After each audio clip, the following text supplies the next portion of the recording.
Vous savez parfois que c'est difficile de tenir longtemps. Quand même que nous sommes disposés, mais notre faiblesse, le quotidien, les tracas, le poids de la journée ou de la semaine ou du mois finit parfois par l'emporter. Et nous avons besoin d'être régénérés, fortifiés dans sa présence. Et il n'y a pas meilleur endroit pour le faire que ici. Alléluia. Amen. Est-ce que quelqu'un parfois sent en lui une fatigue? Priez moins, méditez moins. Amen. Et venir à l'église, ça devient parfois difficile. Amen. Alléluia. Amen. C'est des choses que nous vivons, c'est des choses que nous connaissons pour la plupart. Mais ça ne veut pas dire que tu n'es pas spirituel, ça ne veut pas dire que tu ne connais pas Dieu. Alléluia. Amen. Mais c'est notre nature parfois qui fait que nous puissions ressentir ces moments-là. Jésus disait que l'esprit est disposé, mais la chair est faible. Vous savez, pour illustrer cela, pour les sportifs, vous prenez un coureur de fond qui fait les 100 mètres, ou les 200 mètres par temps. En l'occurrence, vous connaissez tous ce garçon-là qui avait une vitesse extraordinaire. Et donc, le monde sait comment il est puissant, combien il est rapide dans sa discipline. Mais si vous le prenez et que vous m'attachez à lui, je ne suis pas sûr qu'il pourra faire ce record. Quelqu'un comprend ce que j'ai dit? Amen. Alléluia. Amen. C'est vrai qu'il peut le faire en moins de temps. Il bat des records, on le sait. Mais si vous mettez quelqu'un qui ne sait pas courir, qui ne peut même pas courir, même qui n'a jamais fait d'entraînement et qui, voilà, dans ces conditions-là, il ne peut pas aller plus vite. Il va être obligé d'aller au rythme de celui qui est accroché à lui. Amen. Voilà un peu comment l'Esprit de Dieu en nous se comporte, comment nous comportons l'Esprit de Dieu. Il veut nous emmener plus loin, mais notre chair a tendance à ralentir la marche. On tombe, on se relève, on se plaint, on passe le temps à bouder, à murmurer. Alléluia. Hier, nous avons lu un texte ici. Nous avons parlé du Saint-Esprit et on a lu un texte concernant la promesse que Jésus a faite pour ceux qui viendraient à lui. Il dit que des eaux, des fleuves de vie couleront en son sein. Il parlait du Saint-Esprit. Le Saint-Esprit n'est pas seulement lors du baptême pour parler en langue ou bien manifester des puissances, mais il doit prendre la place en chacun de nous. Il doit nous diriger, nous guider, nous laisser conduire par le Saint-Esprit. Et en cela, il faut avoir l'oreille exercée pour entendre sa voix, pour discerner ce qu'il te dit à l'instant. Et à ce moment-là, tu sauras que tu n'es pas seul, que tu peux avancer. Il te dira, courage, je suis avec toi. Amen. Tiens bon, fortifie-toi, je suis avec toi. Amen. Parce qu'il ne nous laissera jamais, il ne nous abandonnera jamais. Amen. Mais nous entendons souvent notre voix intérieure qui dit, ah, tu es fatigué, ah, laisse tomber. Souvent, il y a le verset là, c'est parce que vous connaissez, je le cherche, mais je ne trouve jamais ça. Dieu comprendra. Alléluia. Amen. C'est un verset que nous aimons tous. Ah, mais Dieu comprendra. Je ne sais pas dans quel évangile, ni dans quel livre, mais si quelqu'un trouver ça, vraiment, je serais content qu'il me le dise, qu'il me l'apprenne. Amen. Amen. Dans 1 Corinthiens 2, le verset, pratiquement dans tout le chapitre, on dit que le Saint-Esprit révèle les réalités de Dieu.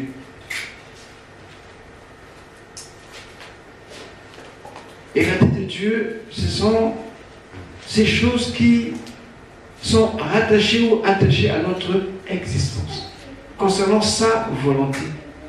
Et c'est le Saint-Esprit qui nous révèle ces choses. Parce qu'il connaît, il sent, même il connaît la pensée de Dieu, il nous révèle la pensée de Dieu. Et on ne peut pas vivre une vie chrétienne sans le Saint-Esprit. C'est impossible. Amen. Tu es chrétien, C'est tellement que tu es baptisé. Mais j'ai jamais fait l'expérience avec le Saint-Esprit dans ta vie. Ah, tu es comme une cymbale. Tu es que les hommes, mais c'est vide à l'intérieur. Il faut que le Saint-Esprit prenne place. Ces disciples de Jean, dans Actes, on nous dit qu'ils avaient cru, mais ils avaient été baptisés. Mais leur baptême, ce n'était pas le baptême du Seigneur, c'était juste le baptême de Jean, qui les préparait à recevoir celui qui devait venir, donc Jésus. Et quand les apôtres sont arrivés, ils ont accepté le Seigneur, ils ont été baptisés par le Saint-Esprit. Alléluia. Donc parfois nos vies chrétiennes, nos vies spirituelles parfois sont presque à moitié, ne sont pas complètes. Tant que le Saint-Esprit n'est pas en nous, on ne peut pas vivre pleinement une vie chrétienne. Ce n'est pas possible.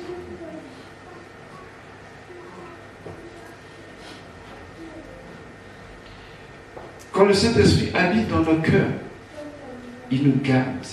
Nous portons le sceau que nous appartenons à Dieu. Et hier, on est resté, on a parlé de choses. On n'a pas tout dit, certes, parce que le temps ne permettait pas. Mais il est bon que chacun ait une expérience avec le Saint-Esprit. Quand tu reçois Jésus, il est là. Il vient dans ton cœur. Mais ne te contente pas seulement de ça. Maintenant, cherche à aller au-delà. Une autre dimension où tu vas expérimenter la puissance par les dons spirituels. Amen. Tu dois combler ce vide qui est en toi. Tu dois chercher cela, bien-aimé. C'est un désir, c'est une volonté qui s'affiche. Paul disait aspirer aux dons les meilleurs. Donc on peut aspirer aux dons. Je pense que ce n'est pas mon problème. Je suis baptisé à l'église. Mais tu dois aspirer, tu dois chercher cela. Sinon ta vie serait comme une sorte de surplace. Tu ne vas pas avancer. Amen. Tu connaîtras tout ce qui se passe dans le monde. Mais en ce qui concerne Dieu, tu ne connaîtras rien. Et ce serait dommage. Parce que quand Jésus viendra, il te mettra sur la balance. Combien de Jésus as-tu dans ton cœur? Cet homme, ce roi qui était à Babylone, Belshazzar, quand le jugement est venu, il y a eu trois mots qui sont affichés sur le mur. Il a eu peur, qui disait compter, peser, diviser. Alléluia. Sans le Saint-Esprit, tu es léger sur la balance. Amen. Et quand Jésus va venir, il va te voir, il va compter, il va peser, il va diviser, tu n'auras rien. On ne peut pas vivre une vie de Dieu sans le Saint-Esprit. Dieu lui-même est l'Esprit. Nous aimons le Jésus historique qui a guéri, qui a fait des choses extraordinaires. On le sait. Mais aujourd'hui, il est en nous par le Saint-Esprit. Et ce que nous donne à vivre cette vie, quand nous venons louer, quand nous venons adorer. Et cette vie est une vie puissante, elle est vivante, elle coule, elle est comme le Jourdain. Alléluia. Amen. Elle n'est pas comme la mer morte. Elle doit vivre, elle doit se manifester. Il faut que tu aies un désir des choses de Dieu. Si tu n'as jamais dit, je sais que vraiment il y a un souci. Pose-toi la question réellement, est-ce que tu es vraiment converti ou tu es vraiment sauvé? Alléluia. Amen. On s'intéresse de Dieu quand nous sommes sauvés. C'est un indice, ça aide. Quand tu es sauvé, tu dis que tu es chrétien, mais tu ne laisses pas aux choses de Dieu, il y a un doute. Où la question peut se poser réellement, est-ce que tu es sauvé? Jésus disait que les ailes de ta maison ne brûlent. Pourquoi? Parce que quand tu rentres l'amour de Dieu, tu peux rester insensible dans les choses de Dieu. Tu ne peux même pas y penser. Ton cœur brûle. Parce que tu es passionné des choses de Dieu. Amen. Jésus pouvait dire, bon, c'est pas mon problème. Mais quand il a vu le temple, ce qui s'est passé, c'est pas possible. Parce que Jésus, pour lui, le temple de Dieu, c'est sa maison. Mon sang là, c'était physique. Mais aujourd'hui, c'est spirituel. C'est-à-dire, c'est toi et moi qui sommes le temple de Dieu. Et quand nous avons l'Esprit de Dieu, la première chose qu'il nous fait comprendre, c'est la sanctification. Et ensuite, c'est les œuvres qui glorifient le Père. Et ensuite, nous servons Dieu. Mais on sert Dieu où? C'est d'abord ici. Alléluia. Et à l'extérieur, c'est le témoignage de ce que nous faisons ici qui nous suit. Tu vas aller chanter dehors. Tu vas aller faire la Sainte-Sainte dehors. Tu vas faire quoi dehors? Mais la vie de l'Esprit en toi va faire que tu brilles à l'extérieur. Mais tu commences ici. plus on le regarde, plus on le contemple. Comment? Par les cantiques, par le service. Alléluia. C'est ça qui fait que l'on approche de Dieu. Et Dieu nous transforme, nous change de gloire en gloire. Ce que Paul disait, nous tous ayons le visage découvert, on regarde comme dans un miroir. Plus nous regardons, plus nous sommes transformés. Amen. Et cela se passe cela se fait par le sens du Saint-Esprit. Il faut qu'il se manifeste en chacun de nous. Hier, on n'a pas le temps de parler de toutes ces choses-là, parce que c'était question de rester sur les bases. Que c'est une personne. C'est Dieu. Alléluia. Amen. Jésus est Dieu. Le Saint-Esprit est Dieu. Il n'est pas inférieur. Il n'est pas supérieur. Il est Dieu. Philippiens nous dit que Jésus n'a pas regardé comme une proie arrachée d'être égal de Dieu. Vous savez que l'égalité est un problème dans ce monde. Amen. L'égalité, souvent, c'est quelque chose qui suscite parfois des convoitises. Il y a des manifestations, des protestations, des organisations, parce qu'on revendique des droits pour être égaux. Alléluia. Non. Dieu, il ne voit pas les choses comme ça. Dieu, il voit comme ça. Jésus dit que moi, je suis soumis au Père. Alléluia. Quoique étant égal, mais il est soumis au Père. Mais notre égoïsme fait que le mot égal ou égalité a été complètement déformé. Parce que quand le diable est venu tenter Adam et Ève, il a dit, vous serez comme des dieux.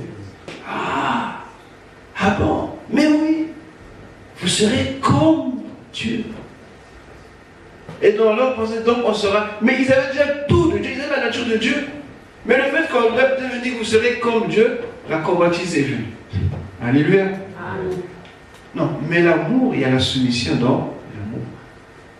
Le Fils aime le Père, il est soumis au Père. Et également nous, la même chose. Et cela nous vient par le Saint-Esprit. Mais sans le Saint-Esprit, la vie chrétienne ne peut même pas exister. C'est impossible. C'est quand vous avez une voiture, il n'y a pas de batterie, ça ne peut jamais démarrer. Ou même si vous avez tout ce qu'il faut, mais quand il n'y a pas d'essence, la voiture ne va pas aussi avancer. Le Saint-Esprit, c'est lui qui fait avancer dans la vie chrétienne. Juste qu'on fait, on le fait avec le Saint-Esprit. C'est vrai que c'est nous qui faisons le geste. Mais celui qui donne à faire ce geste, cette capacité-là vient du Saint-Esprit. Alléluia. Amen. Parce que parfois on est un peu, mais c'est moi. Oui, c'est ce qu'on voit. Rappelez-vous de Pierre. Quand Pierre dit de Jésus, tu es le Christ, le Fils de Dieu. Pierre me dit, mais c'est moi qui l'ai dit. Mais Jésus va plus loin. Il dit, non Pierre, c'est pas toi. C'est pas la chair de ton voisin, mais c'est mon Père dans les cieux qui te l'a. Donc parfois, juste que nous faisons comme ça, nous pensons que c'est nous, c'est moi-même. Non, c'est le Saint-Esprit. Amen. Quand tu fais quelque chose de bien dans l'église, ne te vante pas, c'est le Saint-Esprit. Parce que le monde aussi fait les choses aussi bien. Alléluia. Amen. Mais eux, ils font par rapport à l'esprit du monde. Mais nous, ici, c'est le Saint-Esprit. Et ces choses que nous faisons, ça glorifie le Seigneur. Dans la puissance de la vie chrétienne est donnée par le Saint-Esprit. Je ne sais pas très long, mais j'aimerais vraiment te dire par ces mots que nous voulons demander aujourd'hui une visitation spéciale. Amen. Que tu retrouves l'allant, le zèle, la joie que tu avais perdu. Amen. Que tu reviennes encore avec cette ardeur, cette chaleur, cette hardiesse. Alléluia. On commence à être un peu tiède. Il ne faut pas être tiède. Il dit que si tu es tiède, je te reviendrai. Dieu aime ceux qui sont chauds. Amen. Alléluia. Amen. Amen. Parce que quand tu es froid, c'est difficile. C'est difficile. Je disais hier, en parlant du chrétien, j'ai fait allusion aux lumières qui sont là. Ces lampes que nous connaissons, ces ampoules. Vous voyez que ça brille. Amen. Amen. C'est agréable. Mais si ça ne brille pas, ça nous est indifférent parce qu'ils ne servent pas à grand chose. Ils sont utiles que quand ils le brillent. Vous êtes d'accord avec moi? Amen. Nous sommes tous dans une maison, c'est la même utilité. tant qu'il y a des ampoules brillent dans la maison, on est content parce qu'elles sont utiles. Le chrétien doit aussi briller. Quand il brille, Dieu est content. Amen. Et nous brillons par le Saint-Esprit. Vous êtes sel et lumière de la terre. Attendez, bien aimé. Attendez, doucement. Parce que parfois on tendance à penser que parce que le monde dit ça de toi. Non. Ce que Dieu dit de toi, ce qui compte, et non ce que le monde dit de toi. Parce que nous brillons selon Dieu et non selon le monde. Et quand nous brillons, nous manifestons cela au monde et le monde voit que ceux-là sont de Dieu. Amen. Mais on ne peut pas briller dans le monde parce qu'on est dans le monde. Non. Nous brillons par la puissance de Dieu qui agit en nous. Amen. Dieu est content. Parce que ça glorifie Dieu. À ce moment-là, le monde le constate. Il dit que oui, ceux-là, vraiment, c'est des chrétiens. C'est pour ça que le nom chrétien est apparu. Parce que les disciples vivaient, parlaient, faisaient des choses comme Jésus. Parce que Jésus avait un accent. Amen. C'est quand j'étais arrivé en France, quand je parlais avec ma nièce. Ah, papa, tu as un accent. Parce qu'en fait, c'est quand on vient, voilà, on regarde un peu l'accent du terroir, c'est normal. Et après, ça peut ne pas changer. Bon, il y en a qui font un peu plus fort. Il veut même dépasser ceux qui sont nés ici. Gloire à Dieu. Alléluia. Mais moi, j'aime bien parce que ça, voilà, c'est authentique. Je suis moi. Amen. Amen. Je ne cherche pas à être comme les autres. Je suis tel que je suis. Je suis fier. Amen. Donc, il dit, ah, papa, tu as un accent fort. Il dit, ok, oui. Mais après, ça habitué, il dit que j'ai un accent. Amen. Amen. Parce qu'en fait, les Galiléens, ils avaient un accent assez prononcé par rapport aux Judéens. Un peu l'histoire d'Éphraïm avec une tribu là qui n'arrivait pas à prononcer le S. Donc, pour les attraper, il y avait un mot, il disait comme chipolette, comme ça, il disait cipolette. Et paf, on l'attrapait. Il dit, ah, donc tu es un infiltré. Amen. Si bien que même quand Pierre était au feu, quand il a parlé, la femme a dit, ah, toi tu parles comme Jésus. Parce que l'accent qu'il avait, parce que Jésus était de Canaan. De Canaan, pardon. Amen. C'est là qu'il a pu se grandir. Donc, en Galilée, pratiquement. Et l'accent qu'ils avaient, tous se comprenaient parce que la plupart c'était des Galiléens, la plupart des disciples. Sauf Judas. Amen.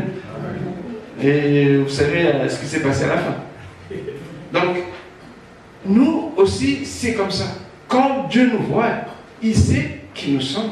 Parce que nous avons en lui, nous avons en nous l'Esprit de Dieu. Donc, cette ampoule, bien aimée, quand elle est claire, on est content.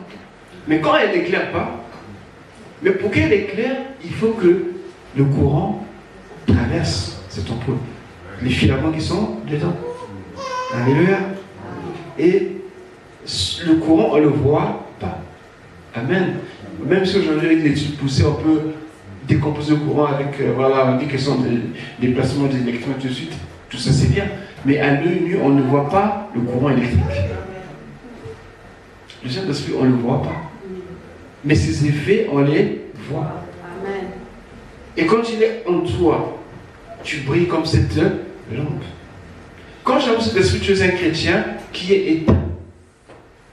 Et quand tu es éteint, tu ne sers pas à grand chose. Tu peux tromper la connaissance du monde. Mais pour Dieu, tu es éteint. Et c'est là le problème du chrétien aujourd'hui.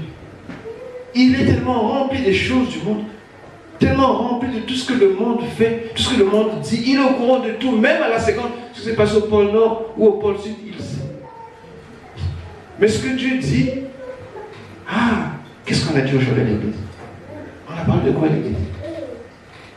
Alors que c'est la vie, alors que sa liberté se trouve dans la parole de Dieu. Sa joie, sa victoire, c'est dans la parole de Dieu.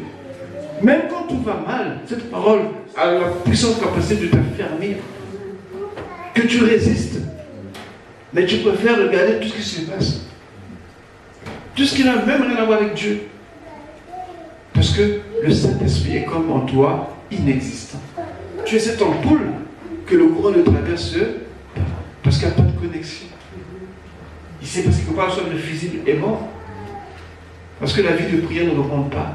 La méditation ne reprend pas. L'amour de Dieu n'est plus là.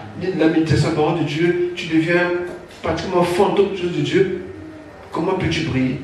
Mais quand on va voir, on va dire que c'est une ampoule, n'est-ce pas? Alléluia. C'est une ampoule, comme les autres, d'autres ampoules. Mais tu sais que quand le Saint-Esprit sera là, les autres vont briller, toi tu ne vas pas briller. Et ce serait dommage. Amen. Donc c'est ce que je voulais dire, bien aimé, c'est que aujourd'hui, ou bien pour ce premier service, nous allons prier. Chacun va se lever. Il va reconsidérer sa vie. Il va reconsidérer tout ce qu'il est par rapport à la parole de Dieu, par rapport au Saint-Esprit. Saint-Esprit est Dieu. Il est avec toi, il est en toi. Tu peux lui parler, tu peux t'exprimer. Il te comprendra. Et il saura ce que tu es, ce que tu vaux et comment il peut agir avec toi. Et même quand tu sembles être complètement abattu, découragé, lui il sera toujours là pour te te dira, tiens ferme, prends courage, je suis avec toi. Et tu vas continuer ta marche chrétienne. La marche chrétienne, elle n'est pas difficile. C'est vrai que notre chair s'oppose toujours, mais avec le Saint-Esprit, si Jésus l'a dit, c'est qu'on peut le faire. Amen.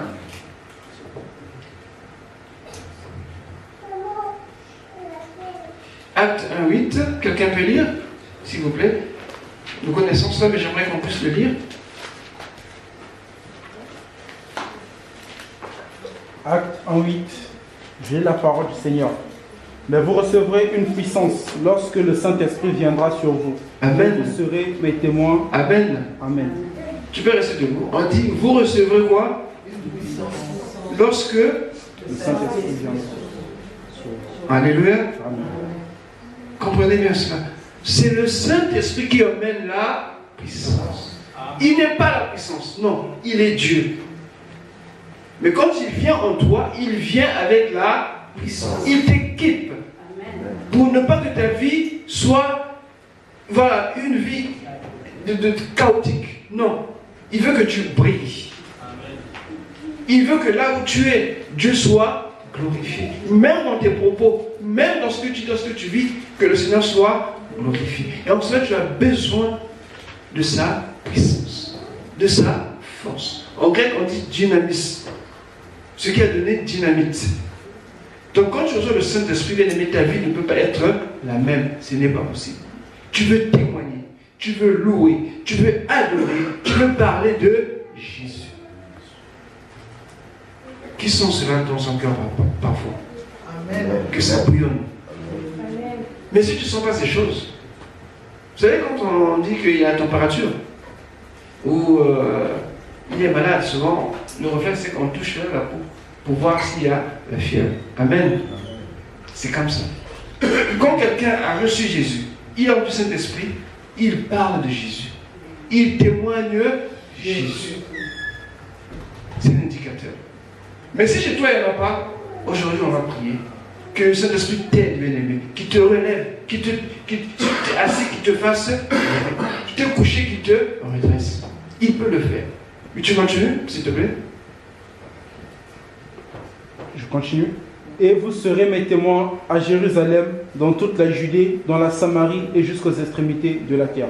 Amen. Amen. Être témoin, c'est briller pour Jésus. Comme cette lampe qui est en train de briller. Témoin que cette lampe est utile. Nous aussi, quand nous brillons, quand nous témoignons, nous sommes utiles. Et ce que le Saint-Esprit fait en chacun de nous. Amen. Et il y a plein d'autres choses que le Saint-Esprit fait. Ce matin, j'aimerais seulement dire que bien aimé, lève-toi. Lève-toi. Lève-toi. Lève-toi. Lève-toi. Parce que le Saint-Esprit nous a été donné. Il n'est pas reparti, mais il est là. Il est en toi. Il est en moi. Il est en nous. Jésus dit que là où deux ou trois, je suis au milieu d'eux. Pourquoi? Parce que c'est son esprit qui est là. Le Saint-Esprit est là au milieu de nous.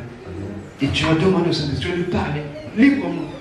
Et si on peut être aidé par vous de louange, c'est une bonne chose. Mais je vous demande de vous lever, bien aimé. On va prier. Alléluia. Tu vas demander quelque chose qui te tient, quelque chose de particulier. Il va te donner la force qu'il te faut, la puissance qui te manque pour que tu puisses faire ces choses-là, pour que Dieu soit glorifié dans ta vie. Tu n'es pas un spectateur. La vie chrétienne, ce n'est pas une vie de spectacle. Non. C'est une vie de témoignage. C'est un changement, une transformation. On sait que, un tel était comme ça, mais depuis que Jésus est dans sa vie, il est devenu comme ceci. Il a un changement. Ce qu'on appelle la repentance. Tu vas être dans le Seigneur et aimer la même chose que tu avais aimé depuis longtemps. Alléluia. Amen. On ne vous dit pas de faire. C'est la religion. On ne fait pas, non, pour plaire. Mais c'est Dieu qui fait en nous. Commence à prier, bien-aimé. Regarde à ta vie. Fais le point. Où est-ce que tu as du mal à avancer? Oui.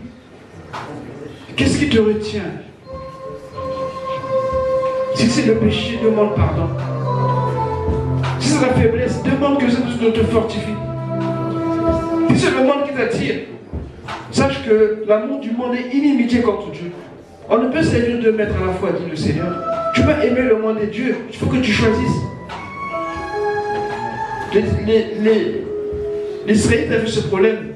Et il leur dit, jusqu'à quand allez-vous marcher d'un côté et de l'autre? C'est pas possible. Faites le choix. Si c'est Baal, allez. Si c'est le monde, va. Si c'est Dieu, servez le Seigneur. Nous sommes la maison de Dieu. Nous sommes l'église de Dieu. Alléluia. Oublie pour ton cœur, bien-aimé, regarde-toi. Tu ne peux pas te mentir à toi-même. Mais il dit que l'Esprit sonde les cœurs. Parce que si tu te prêtes à lui, il va te montrer fidèlement, sans t'accuser. Il va te dire simplement que je suis avec toi. Je suis là pour t'aider. Il est le consolateur.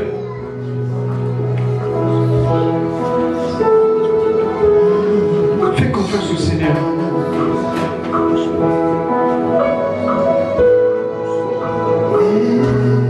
Alléluia. Alléluia. Alléluia. Nous avons un ami merveilleux, un ami fidèle. Il ne te décevra jamais. Il ne condamne pas. Il ne culpabilise pas. C'est ton consolateur, c'est ton avocat, c'est ton conseiller, c'est ton ami de tous les jours. La nuit, il est là. Le matin, il est là. Le soir, il est là. À midi, il est là. Dans le froid, dans la chaleur, sous la pluie, dans le vent, le Saint-Esprit est toujours là. Il est fidèle.